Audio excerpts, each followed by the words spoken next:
As it is such an old town, one of the attractions of La Granada is its important buildings, some of which are part of the history of the town.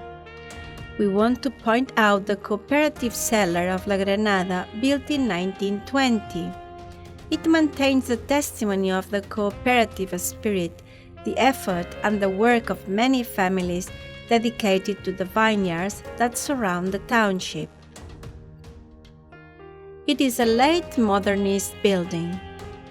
We have to distinguish that it was built following the rules of the new techniques applied to the wine production and commercialization. So it is a very big building with an extension of 1,200 square meters in one only floor. The architectonic group counts on this rectangular base. It is built with stone and with a double water roof supported by wood trusses.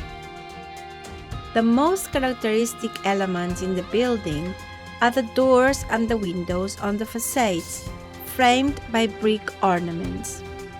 The principal facade, the one that faces the Station Street, has got a rectangular door in the center with two semicircular openings at the sides.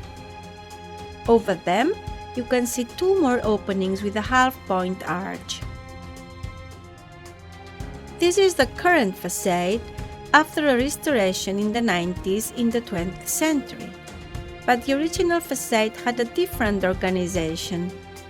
The current two semicircular openings were two doors that were half bricked up, and there wasn't any opening in the center. But the superior windows are kept as they were designed in 1920.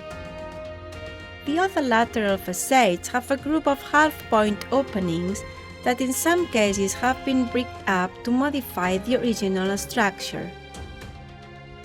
While walking in La Granada, we can see other interesting elements such as the Old Town Center.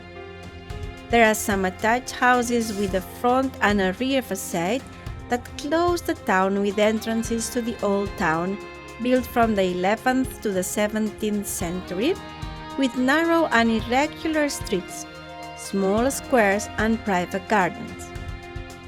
Houses preserve interesting architectonic and historic elements: voussoirs arches on the entrances to the houses, lintels, buttresses, shields and door ledges on doors and windows.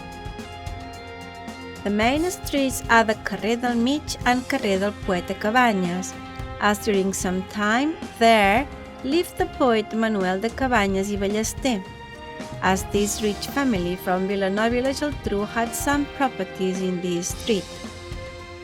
El Carrer de les Elles is a longitudinal attached street in the old center